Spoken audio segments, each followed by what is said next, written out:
उनका सिटीजनशिप उनको सिटीजन इस लॉजिक पे तो यहां तक बात जा सकती है। तो नॉर्थ साउथ वाली बात ये तो लोगों के दिमाग में आ रहा होगा ना कि ये मुस्लिम और ओबीसी विरोधी लोग हैं जो ऐसी बात कर रहे हैं। अभी इसमें अभी दो बातें रह गई हैं करने की, डिलिमिटेशन की और ओबीसी की, ठीक, थोड़ी सी, क्योंकि ये नॉर्थ उस पर सीटों की संख्या पे ज्यादा बात हुई। समीर जी ने ही मुझे एक लेख भेजा, मैंने मांगा उनसे भी, मुझे दिखा रहे थे। ये जो डिलिमिटेशन वाली बात है ये क्यों जरूरी है, क्योंकि ऑपोजिशन ये कह रहा है कि 2029 के लोकसभा चुनाव को जीतने के लिए डिलिमिटेशन अपने सुविधा अनुसार करा करके 2029 के चुनाव में सरकार जाना चाहती है कि फेवरेबल कंडीशंस बन जाए। राहुल गांधी ने कल 2-3 इसके उदाहरण भी दिए। जैसे उन्होंने कहा कि असम में यह किया गया कि मुस्लिम सीटों को क्लब कर दिया कि इन मुसलमान आबादी, वहां 40% मुस्लिम आबादी है, कि भाई मुसलमान आबादी का इंपैक्ट ज्यादा सीटों पर ना हो, इनको कम सीटों में मुस्लिम आबादी को वो कर दो, समेट दो।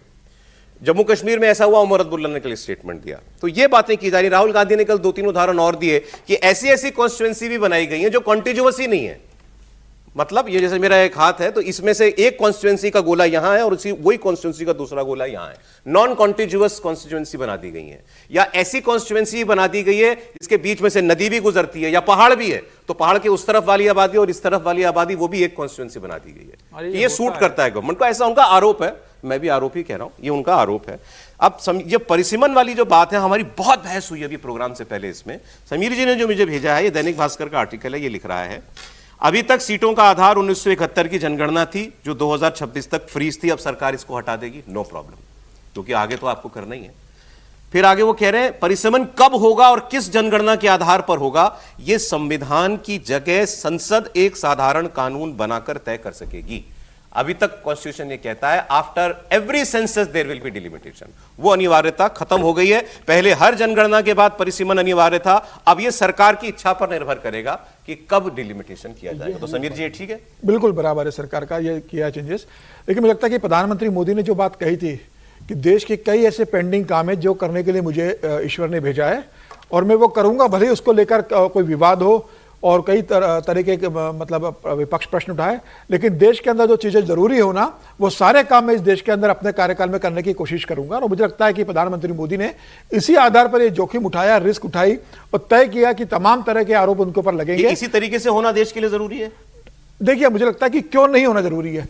हमें अब यह कहना कि भाई जनगणना की बात कराओ, अभी कराना जरूर था क्या, तो अभी ना कराना क्यों जरूरी नहीं था। जब भी अच्छा काम हो तब शुरुआत की जानी चाहिए, उसके लिए लंबा इंतजार नहीं करना चाहिए। और जो 1972 में को रोक दिया गया था कि 2001 तक नहीं होगा, 2001 में अटल बिहारी जी ने रोक दिया कि 2026 तक नहीं होगा, तो क्या प्रधानमंत्री मोदी जी भी वो उसी ढर्रे पर चले जिस ढर्रे पर पुरानी सरकारें चले कि अभी 15 साल और नहीं होगा, 20 साल नहीं होगा।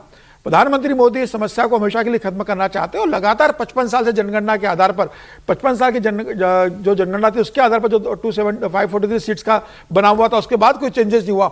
उसके बाद जनसंख्या इतनी बड़ी है, भारत इतना बदला है, तो अभी वक्त आ गया करने का। सरकार को लगा उस 2023 सितंबर में जब सरकार ने बिल पास किया था विशेष सत्र में 5 दिन में, तब सरकार को लगा होगा कि हम जनगणना भी करवा लेंगे, परिसीमन भी हो जाएगा, उसके बाद हम इसको लागू कर लेंगे।